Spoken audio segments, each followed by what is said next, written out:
लिखा है। वो परिचय भी 5-6 पेज का, एक एक लाइन पढ़ने लायक है। इतना सुंदर परिचय है, मैं खुद उसे 5-6 बार पढ़ चुका हूँ और मैंने उसी में से आपको बहुत सारी बातें सुनाई है। आप सबसे मेरा ये अनुरोध है कि एक दफे ये आचार्य समंत भद्र का जो ये परिचय मैंने आपको ग्रुप पर भेजा है, ये वाला ग्रुप आप, ये वाला लेख आप जरूर से जरूर पढ़ना। मैंने इसका प्रिंट निकाल कर पूरा पढ़ा है, आराम से कई दफे पढ़ा है। तो आप इसको पढ़ेंगे तो आपको बहुत सारी बातें आचार्य समंत भद्र के बारे में और भी पता चलेगी। आचार्य समंत भद्र तिरुचिरापल्ली तमिलनाडु में चोल वंश का शासन चलता था। वहां पर कालिक वर्मा नाम के राजा थे। उनके 2 पुत्र थे। बड़े पुत्र का नाम सर्व वर्मा था और छोटे पुत्र का नाम शांति वर्मा था। ये शांति वर्मा ही दीक्षित होकर के आचार्य समंत भद्र कहलाए। आचार्य समंत भद्र का जन्म कब हुआ था, इस बारे में भी पंडित जुगल किशोर मुख्तियार जी ने बहुत गहरा अनुसंधान किया है और उन्होंने बहुत प्रमाण देकर ये सिद्ध किया है कि आचार्य समंत भद्र का जन्म सन 120 ईस्वी में हुआ था, यानी कि आज से ठीक 1900 वर्ष पहले। आचार्य समंत भद्र के जन्म को आज ठीक 1900 वर्ष हो गए हैं और जब वे 18 साल के थे, यानी सन 138 में उन्होंने मुनि दीक्षा धारण की थी। देखो, मैं आपको बहुत मेहनत करके, बहुत देर पढ़ के, बड़ी डिटेल स्टडी करके, यहाँ वहाँ कितनी किताबें पढ़कर आपको जो मैटर बता रहा हूँ, ये आपको आसानी से मिलेगा नहीं। आप नोट कर लो, सीखो, समझो। देखो, समंत भद्राचार्य को पढ़ना बहुत बड़े भाग्य की बात होती है।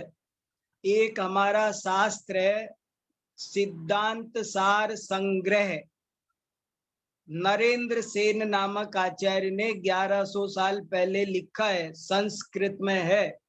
और उसमें ऐसा लिखा है कि जैसे 84 लाख योनियों में से मनुष्य योनि का प्राप्त होना दुर्लभ है, ऐसे समंत भद्राचार्य के वचन जीवन में सुनने को मिलना वो बहुत दुर्लभ है।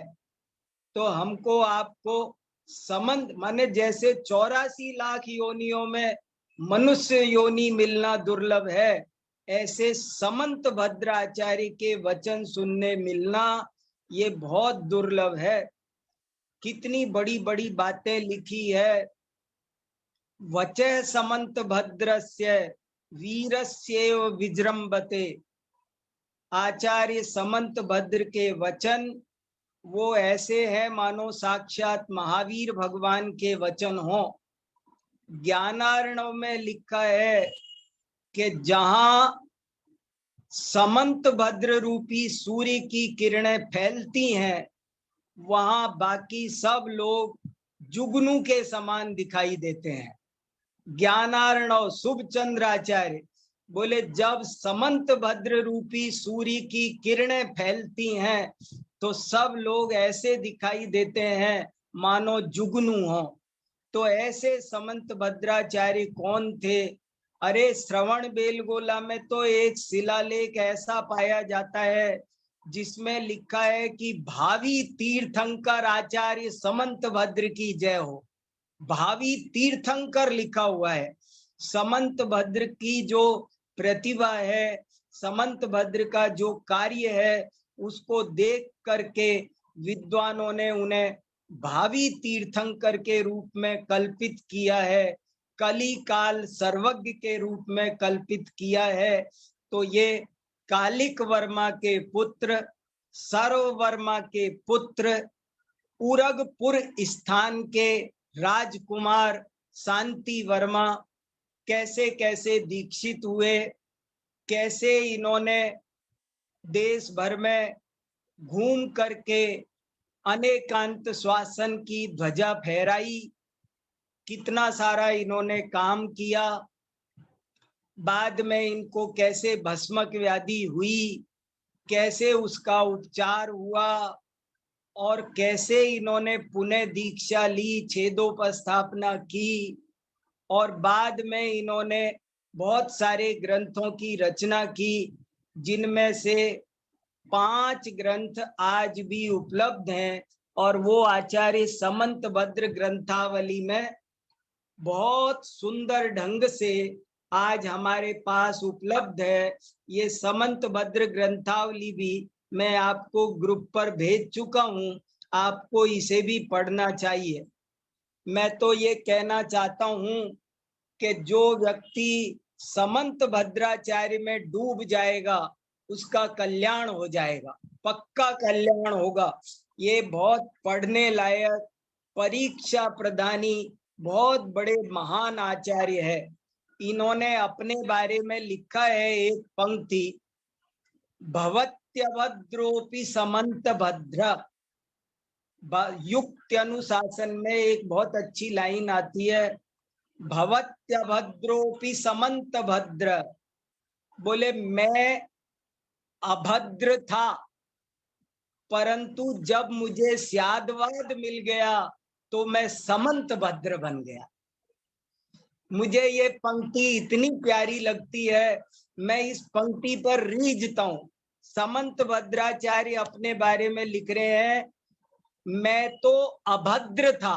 अभद्र माने, भद्र माने जिसमें सामान्य शिष्टाचार हो उसको भद्र बोलते हैं, और जिसमें थोड़ा सा भी शिष्टाचार भी ना हो, अज्ञानी, मूर्ख, पागल, उसको बोलते हैं अभद्र। तो समंत भद्राचार्य लिखते हैं कि मैं तो अभद्र था, लेकिन जब मुझे स्यादवाद मिला तो मैं समंत भद्र बन गया। ऐसे ही उन्होंने एक जगह और लिखा है कि हे भगवान, मेरी ये वाणी जंग खाए हुए लोहे के समान 2 कौड़ी की थी, लेकिन जब से इसमें स्यादवाद का रसायन लगाया है ये पारस पत्थर बन गई है।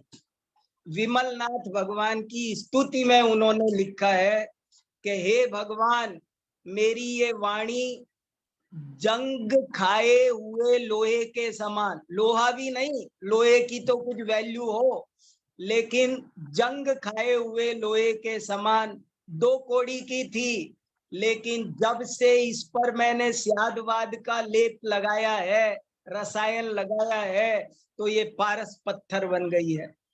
क्या गजब!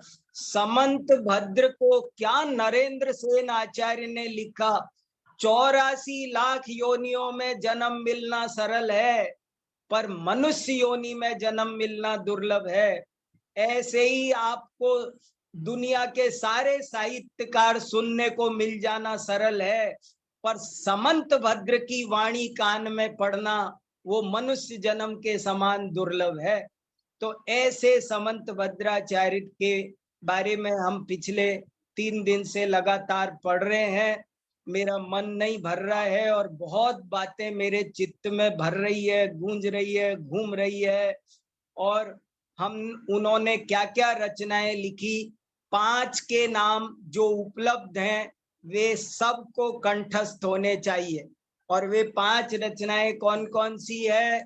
नंबर 1 रत्न करंड श्रावकाचार, नंबर 2 आप्तमीमांसा, नंबर 3 युक्त अनुशासन, नंबर 4 स्वयंभू स्तोत्र, नंबर 5 स्तुति विद्या। ये 5 ग्रंथ उनके आचार्य समंत भद्र संस्कृत के पहले जैन कवि हैं। देखो, आपसे कभी कोई प्रश्न पूछे संस्कृत भाषा का प्रथम जैन कवि बताओ, संस्कृत भाषा का प्रथम जैन कवि बताओ। तो समंत भद्राचार्य ही संस्कृत के ऐसे ही जैन धर्म का प्रथम स्तुतिकार बताओ, प्रथम स्तोत्र रचयिता बताओ। तो उसका भी उत्तर आचार्य समंत भद्र है। तो ये 5 ग्रंथों की क्या विषय वस्तु है वो भी हमने कल संक्षेप में समझ ली थी, विस्तार से अभी हम आगे और समझेंगे। लेकिन अब मैं आपको वे रचनाएं बताऊंगा जो हमने खो दी है, जो समंत भद्राचार्य ने लिखी थी, लेकिन हमारे पास आज की तारीख में उपलब्ध नहीं है। ऐसी महान रचनाएं कैसे हमारी लापरवाही के कारण या क्या हुआ, लेकिन हम जिनको खो बैठे, अब मैं आपको उन रचनाओं के नाम बता रहा हूं। नंबर 1, गंधहस्ती महाभाष्य, एक बहुत गजब, इसमें 2 लाख श्लोक थे। कितने? 2 लाख श्लोक। धवला जितना विशाल ग्रंथ था। तत्वार्थ गंधहस्ती महाभाष्य तत्वार्थ सूत्र की टीका है। तत्वार्थ सूत्र की टीका का नाम है गंधहस्ती महाभाष्य। और ये गंधहस्ती महाभाष्य 2 लाख श्लोक प्रमाण है।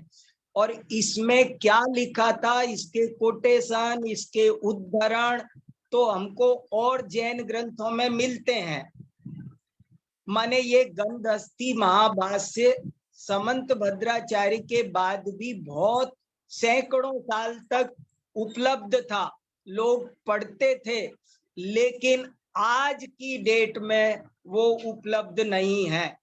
मुझे थोड़े दिन पहले पता चला था कि ये जर्मनी के लाइब्रेरी में है आज भी, लेकिन हमने उसे बहुत खुजवाया, अभी तक मिला नहीं है।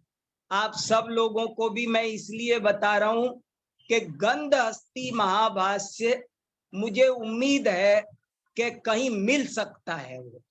वो जरूर अभी कहीं मिल सकता है, कहीं न कहीं किसी न किसी लाइब्रेरी में।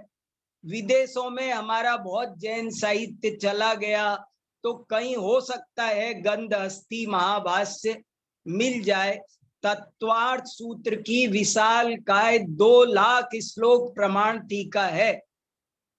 और यहां तक भी कहा जाता है कि वो जो गंधहस्ती महाभाष्य था उसका मंगलाचरण 114 श्लोकों में था, और वो मंगलाचरण ही बाद में हमारे पास बचा रह गया। तो वो मंगलाचरण आप्त मीमांसा कहलाता है। गंधहस्ती महाभाष्य के मंगलाचरण का नाम ही आप्त मीमांसा है, ऐसा किंवदंती है। सत्य बात क्या है हम प्रामाणिक रूप से कुछ नहीं कह सकते। दूसरी रचना जो आज मिलती नहीं है, डॉक्टर हीरालाल जी ने जय धवला टीका की प्रस्तावना में अनेक प्रमाण देकर ये सिद्ध किया है।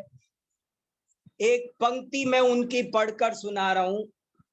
आचार्य समंत भद्र स्वामी ने भी सठ खंडागम के 5 खंडों पर एक विशाल काय संस्कृत भाषा में 48,000 श्लोक प्रमाण टीका की रचना की थी।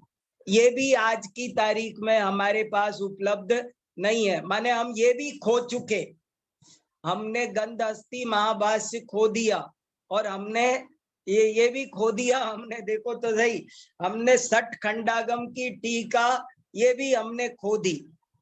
इसके अलावा एक और ग्रंथ है सिद्धांत रसायन कल्प। सिद्धांत रसायन कल्प ये ग्रंथ आयुर्वेद का है, और इसकी पांडुलिपि अभी थोड़े दिन पहले मिली है। अब तक ये अनुपलब्ध था, लेकिन राजस्थान में एक निवाई नाम की जगह है, और निवाई में एक आयुर्वेद के बहुत बड़े जैन विद्वान है राजकुमार जी आयुर्वेदाचार्य। ये पांडुलिपि इस समय उनके पास है। कौन सी पांडुलिपि, क्या नाम है? सिद्धांत रसायन कल्प। ये आयुर्वेद का ग्रंथ है। अब देखो हम लोगों को कितना रिसर्च वर्क करना बाकी है। आज मेरे सामने 3-4 रिसर्च करने वाले भी बैठे हैं, मैं उनको भी सुना रहा हूं, वे सब सुन रहे हैं। ये सिद्धांत रसायन कल्प इतना अच्छा विषय है कि इसको लेकर के भी कोई पीएचडी कर सकता है। इसका संपादन कर सकते हो बढ़िया सा, उनसे ले आओ राजकुमार जी से, निवाई वालों से, और इस पर काम करो बहुत बढ़िया। तो ये भी एक उनकी बहुत सुंदर अद्भुत रचना है। माने हम लोगों को कितना काम करना बाकी है, मैं ये बता रहा हूं आपको।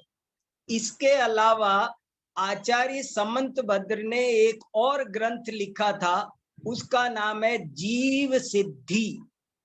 जीव सिद्धि, इसमें आत्मा दुनिया में है कि नहीं बहुत लोग डाउट करते हैं। अरे किसने देखा जीव है कि नहीं है, जीव कुछ होता ही नहीं, फालतू की बात कर रहे हो, यही सब खत्म हो जाता है, शरीर ही सब कुछ है, चारवाकवादी हैं, 5 भूत से ही तो जीव बना है, अलग से कोई जीव थोड़े ही है। तो वो जीव सिद्धि नाम का ग्रंथ था, जिसमें तरह तरह से उन्होंने जीव की सिद्धि की थी, आत्मा के अस्तित्व की सिद्धि की थी।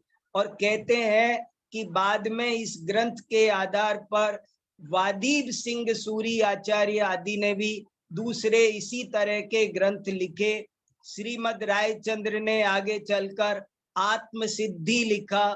जैन दर्शन में जीव सिद्धि ये एक इम्पोर्टेंट विषय है, उस पर सबसे पहले समंत भद्राचार्य ने कलम चलाई थी, पर वो ग्रंथ भी आज हमको अनुपलब्ध है। देखो मैं आपको 5 ग्रंथ उपलब्ध बता चुका, और अब अनुपलब्ध ग्रंथों में से पहला गंध अस्थि महाभाष्य, दूसरा सठखंडागम टीका, तीसरा सिद्धांत रसायन कल्प, चौथा जीव सिद्धि, पांचवा तत्वानुशासन। एक तत्वानुशासन नाम का भी ग्रंथ इन्होंने लिखा था, जिसके उद्धरण मिलते हैं, उल्लेख मिलते हैं, लेकिन वो ग्रंथ नहीं मिलता। नागसेन मुनि के दूसरे तत्वानुशासन तो मिलते हैं, लेकिन समंत भद्र का तत्वानुशासन आज कहीं हमसे खो गया है, पर वो भी उन्होंने लिखा था। समंत भद्राचार्य ने एक व्याकरण का ग्रंथ भी लिखा था। व्याकरण के भी वे बहुत बड़े धुरंधर विद्वान थे। नेमीचंद शास्त्री ज्योतिषाचार्य ने तीर्थंकर महावीर और उनकी आचार्य परंपरा में इस ग्रंथ का परिचय दिया है।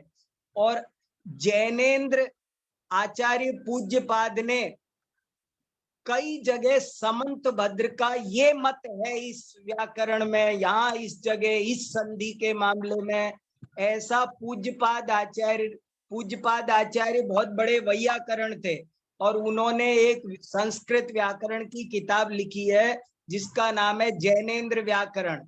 वो अभी मिलती है, भारतीय ज्ञानपीठ से छपी हुई है।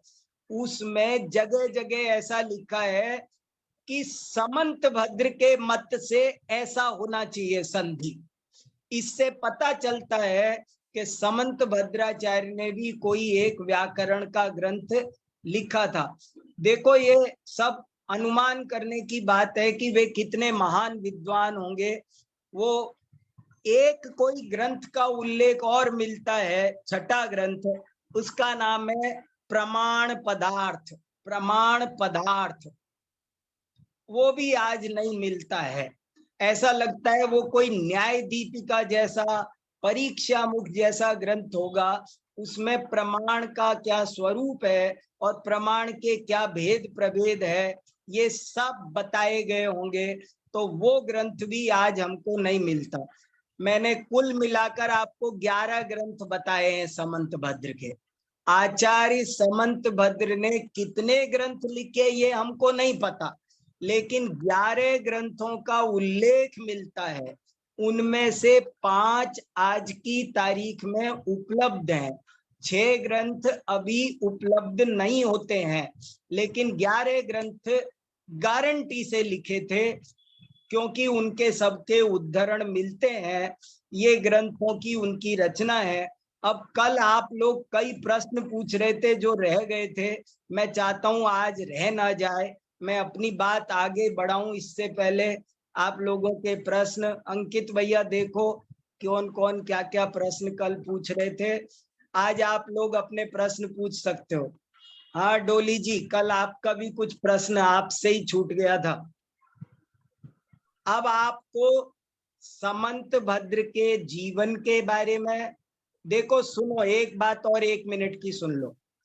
जब हमको किसी का परिचय लिखना होता है तो 3 बात लिखनी होती है। मान लो मैं आपसे कहूं आचार्य कुंद कुंद का परिचय दो, आचार्य अमृत चंद्र का परिचय दो, दौलत राम जी का दो, किसी का भी दो।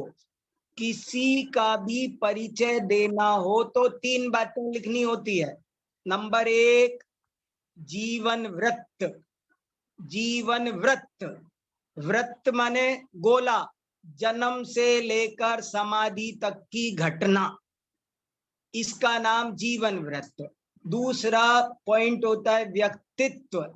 उनकी पर्सनालिटी कैसी थी, वे किस तरह के विचारों के थे, उनका कैसा व्यक्तित्व था, दृष्टिकोण था, अंतर बाह्य व्यक्तित्व उनका कैसा था, ये बताया जाता है। और तीसरा होता है कृतित्व। कृतित्व का मतलब है उनके कार्य क्या है, उनकी रचनाएं क्या है, उनका योगदान क्या है। तो हमने ये 3 बातें 3 दिन में पढ़ ली है, और अब हम अपनी चर्चा आगे बढ़ाएं। इससे पहले इन 3 बातों में आप लोगों के जो भी प्रश्न है उन सब का हम स्वागत करते हैं। चलिए शुरू कीजिए।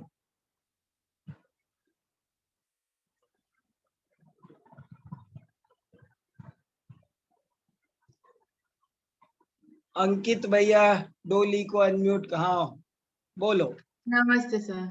नमस्ते, बताओ आनंद आ रहा है? बहुत बहुत अच्छा लग रहा है सर, बहुत ही अच्छा लग रहा है। हाँ चलो बोलो।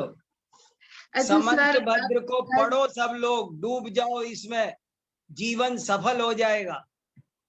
जी हाँ चलो सर, बोलो कल आप बोलो बेटा। स्तुति के फल के बारे में आप बता रहे थे। हाँ वेरी गुड, वेरी गुड। मैंने कल एक लेख और ग्रुप पर 2 पेज का भेजा है, और मैं आप सबसे कहना चाहता हूं, देखो समय हमारे पास कम होता है ना, तो मैं ज्यादा डिटेल में समझा नहीं पाता आपको। ऐसा लगता है मैं उधर चला जाऊंगा तो ये छूट जाएगा, नहीं तो वो 2 पेज का आप लेख पढ़ना, आपका बिल्कुल वातायन खुल जाएगा। भक्ति किसे कहते? समंत भद्र एक आदर्श स्तुतिकार है, एक आदर्श, आप उनको अपना रोल मॉडल बना सकते हैं। स्तुति किसे कह, उनकी स्तुतियां जैन धर्म के हिसाब से स्तुति कैसी होनी चाहिए, अगर आपको कोई कहे कि कोई सैंपल दिखाओ, कोई कसौटी दिखाओ, तो आप समंत भद्र की स्तुति दिखा सकते हो कि ये हमारा रोल मॉडल है, ये स्तुति है। और 4 चीजें मैंने बताई। नंबर 1, स्तुत्य। स्तुत्य, स्तुत्य माने जिसकी स्तुति कर। समंत भद्र का स्पष्ट मानना है कि जो वीतराग और सर्वज्ञ होगा वो ही स्तुत्य होगा, और कोई स्तुत्य हो नहीं सकता। सूरज पूरब से पश्चिम में निकले, वीतराग सर्वज्ञ ही पूज्य है, स्तुति योग्य है, स्तुत्य है, पूज्य है, वंदनीय है, कुछ भी कहो। स्तोता, स्तोता भव्य प्रसन्न धी, जयसेनाचार्य ने लिखा, जिनसेनाचार्य ने। स्तोता कौन है? कि जो मोक्ष मार्ग का अभिलाषी हो वही स्तोता हो सकता है, और कोई स्तोता नहीं हो सकता। जिसे वंदे तद्गुण लब्धये, ऐसी भावना जिसके अंदर हो वही स्तोता होगा। और स्तुति, स्तुति गुणोत्कीर्ति, स्तुति का लक्षण संस्कृत में है स्तुति गुणोत्कीर्ति, गुणों का उत्कीर्तन करना। कीर्तन, कीर्तन माने कल मैंने ये भी बताया था कि गुणेषु अनुरागो भक्ति, हृदय में गुणों का बहुमान होना वो भक्ति है, और वो बहुमान वाणी पर आ जाना वो स्तुति है। गूंगा व्यक्ति स्तुति नहीं कर सकता, भक्ति कर सकता है। अगर मैं बोल नहीं सकता तो मैं भक्ति कर सकता हूं, पर स्तुति नहीं हो सकती। स्तुति तभी होगी जब बोला जाएगा, बोलने से स्तुति होती है, हाथ जोड़ने से वंदना होती है, सिर झुकाने से प्रणति होती है, सामग्री हाथ में लो तो पूजा होती है। तो ये स्तुति का स्वरूप है।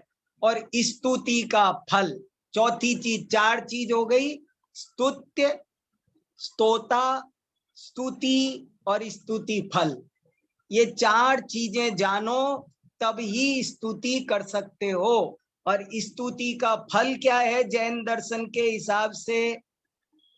वंदे तद्गुण लब्धये, वीतरागता सर्वज्ञता की प्राप्ति की अभिलाषा ही, वो ही स्तुति का फल है, और कोई फल नहीं है। और जो मिलता है वो क्या है? और सब घास फूस है।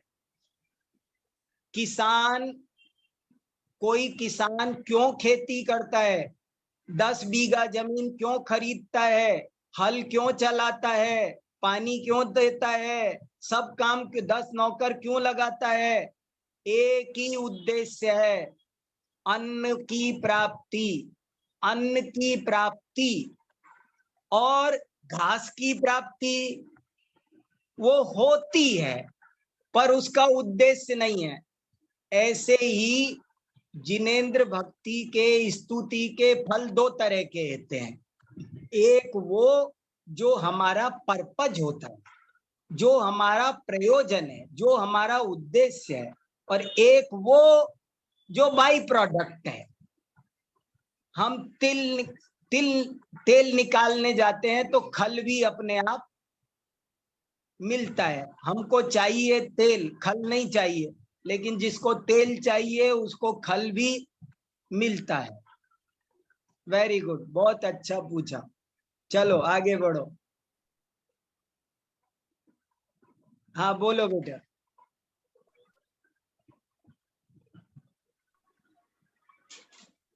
जो आपने कहा था ना कि जब उन्होंने 18 साल की उम्र में दीक्षा ली। आवाज नहीं आई पंडित जी, अब आ रही है? नहीं आई? हमारे क्लास मॉनिटर अंकित जी आ रही है। मॉनिटर अंकित है भैया, अंकित भैया आ रही है आवाज? देखो, हाँ तुम्हारी तो आ रही है।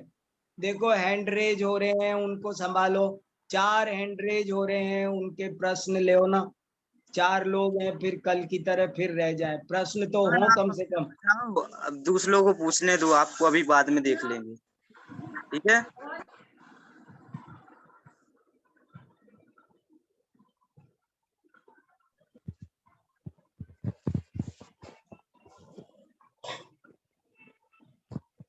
कौन कौन प्रश्न पूछना चाह रहा है उनको पूछने दो भैया। जय जिनेंद्र पंडित जी। हाँ जय जिनेंद्र। पंडित जी, जो आप ग्रुप में भेज रहे हैं पता ही नहीं चल रहा किस ग्रुप में कहाँ से मिलेगा। अच्छा, जिनको नहीं पता चल रहा वो हमारा नंबर नोट कर लो, हमें बता देना, सब काम कर देंगे। 986 986 8888 8888 607। 607। आप लोग खूब पढ़ो, चिंता मत करो। ये आ गया आपकी स्क्रीन पर मेरा नंबर। आपको किसी को कोई प्रॉब्लम हो रही तो इस नंबर पर मैसेज करो, व्हाट्सएप करना। ठीक है। हाँ देखो कितने अच्छे से स्वस्ति भी पढ़ रही है, सब लोग बहुत कृणाल भैया देखो कितनी एकाग्रता से सुन रहे हैं, अनीता जी, सब लोग बहुत सब लोग बहुत शाश्वत, बालिकाएं कितनी सारी सुन रही हैं, बहुत अच्छा, वेरी गुड। अरे शाबाश, शाश्वत धाम के बहुत बच्चे, बहुत बच्चियां, वेरी गुड, बहुत अच्छा। ये 3-4 लोगों के हैंड रेज है भैया, कुछ पूछना पूछ लो, फिर मत कहना हमारे क्वेश्चन रह गए। मैं आगे बढ़ूं? जैस्मिन पंडित जी, हाँ बोलो बेटा। मेरा ये प्रश्न है, जो आपने आचार्य समंत भद्र आचार्य के जो आपने 5 मुख्य कृतियां बताई जो अभी उपलब्ध हैं, उसमें से एक रत्नकरंड शाबकाचार्य भी बताया। तो बहुत हाँ। सारे लोग उसे रत्नकरंड शाबकाचार्य भी बोलते हैं और बहुत सारे रत्नकरंडक शाबकाचार्य बोलते हैं, तो उसमें से सही कौन सा होगा? वेरी गुड, साधारण सा एक अच्छा प्रश्न है, लेकिन कि ग्रंथ का सही नाम क्या है, रत्न करंड श्रावकाचार है या रत्न करंडक श्रावकाचार है? देखो, संस्कृत में एक सूत्र है, स्वार्थे क प्रत्यय कई बार फालतू लगता है। स्वार्थ माने शब्द का अर्थ नहीं बदलेगा, जो अर्थ शब्द का है वही बना रहेगा। आपने देखा होगा कहीं कहीं पुरानी हिंदी में आदि को आदिक लिख देते हैं, राम आदि, और कोई लिख देता राम आदिक। तो कैसे के जोड़ने से क्या फर्क पड़ा? कोई फर्क नहीं पड़ा। तो क प्रत्यय कहीं लगा भी मिल, दोनों नाम सही है, रत्न करंडक नाम भी सही है, रत्न करंड भी सही है, लेकिन मूल ग्रंथ में समंत भद्राचार्य ने रत्न करंड लिखा है। ओरिजिनल कारिका में नाम आया है रत्न करंड भावम, इसलिए मैं समझता हूं कि रत्न करंड नाम ठीक है। क लगाना कोई जरूरत नहीं है, व्याकरण के हिसाब से गलत नहीं होगा, रत्न करंडक कह सकते हैं, लेकिन है नहीं, वो मूल ग्रंथ में वही है।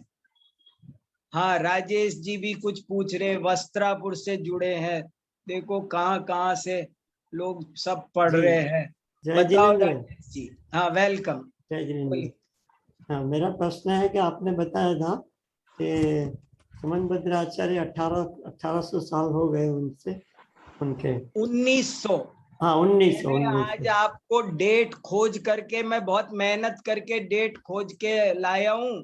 अच्छा अच्छा सन 120 में उनका जन्म हुआ, अच्छा सन 138 में उनकी दीक्षा हुई, और अच्छा सन 185 के 85 या 86 में उनकी समाधि हुई। बराबर। अच्छा ये अच्छा। मैंने खोज करके, अभी तक शायद ही आपने किसी से सुनी होगी है। हाँ नहीं सुनी। जी जी। चलो, हाँ तो उसमें बताया ना आपने कि सबसे पहले जो जैन ग्रंथों में स्तुति मिलती है, हाँ तो उनकी मिलती है, तो उसके पहले कुंकुंद आचार्य भी हो गए, तो उस समय नहीं मिलती थी क्या? नहीं, स्तुतियां नहीं है ना, अच्छा श्रावकाचार नहीं है। अच्छा अच्छा, श्रावकाचार्य। हाँ, हाँ आदि स्तुतिकार स्तोत्र कहाँ है? अच्छा। हाँ, जी जी जी। इसलिए बोला। Okay okay. हाँ जी, माने वो मौखिक परंपरा में तो चल रही थी। चलती थी। एक बात और सुन लो, हम हाँ केवल लिखित परंपरा की बात कर रहे हैं। जी जी जी, बराबर। ऐसा नहीं है कि पहले कोई स्तुति हाँ भक्ति करता ही नहीं था और इन्होंने ही पहल शुरू किया, ऐसा बराबर। नहीं है। वो सब मौखिक परंपरा में थी। हाँ और जी जी। ऐसा भी माना जाता है आचार्य कुंद ने 10 भक्तियां प्राकृत में लिखी थी, तो वो एक अलग चीज है, और वो बाद में मिली हैं, प्राकृत की हैं, भक्तियां हैं, ऐसे स्तोत्र नहीं है। जी जी जी, बराबर, बहुत बढ़िया।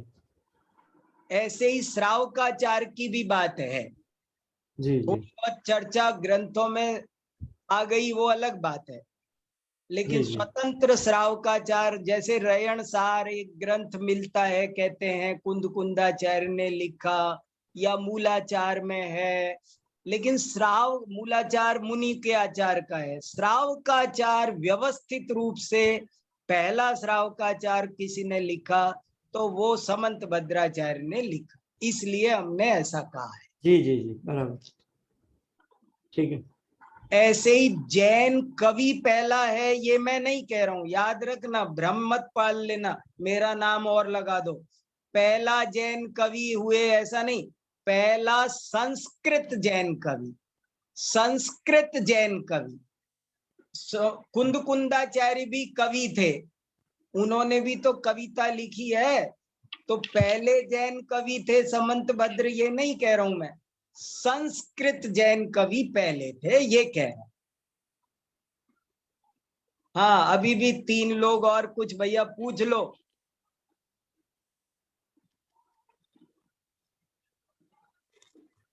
देखो अंकित भैया, संभालो भैया। जय जिनेन्द्र पंडित जी, हाँ बोलो बेटा।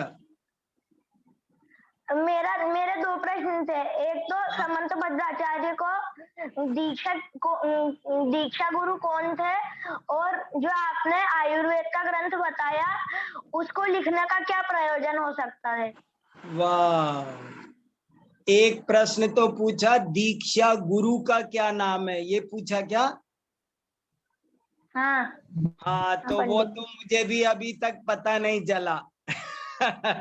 मैंने उनके पापा का, भाई का कितने नाम खोज लिए, लेकिन उनके, एक बात है, आपको मैंने जो लेख भेजा है ना समंत भद्र के परिचय वाला, उसको आप भी पढ़ना और मैं भी पढ़ूंगा, तो हो ना हो उनके गुरु का नाम पता चल जाए। मैं कल बताने की कोशिश करूंगा, ठीक है?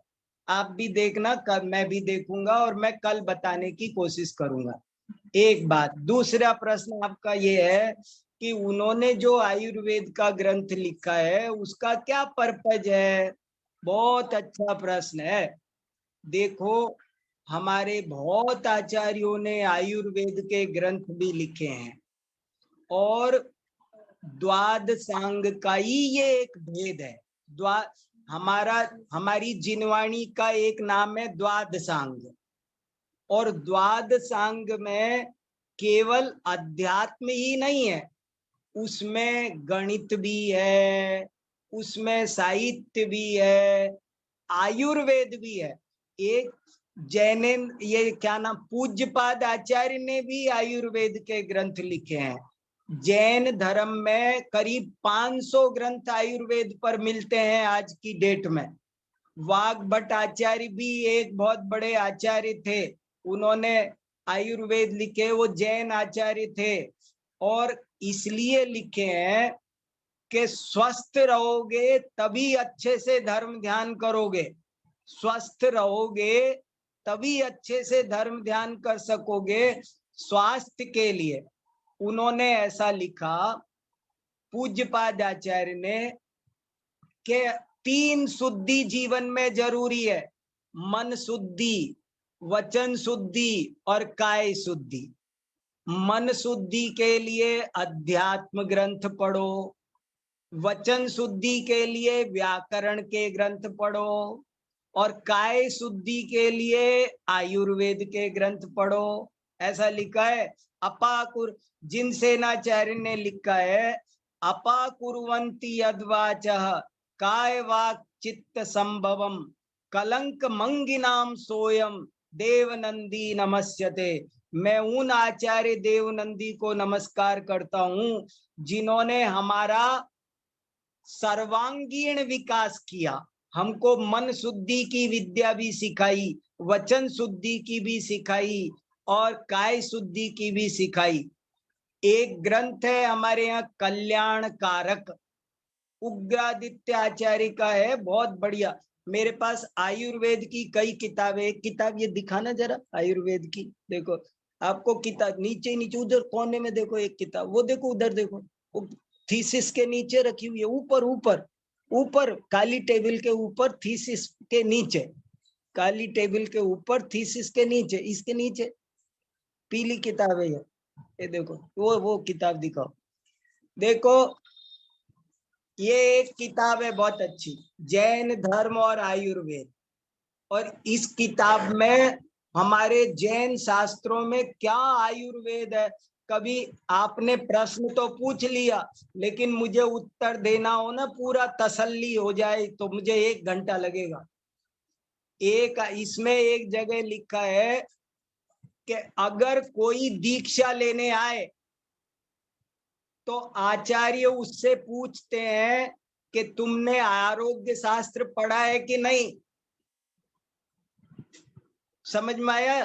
दीक्षा लेने कोई आए तो आचार्य उससे इंटरव्यू लेते हैं और उस इंटरव्यू में पहला प्रश्न पूछते हैं, तुमने आयुर्वेद पढ़ा है?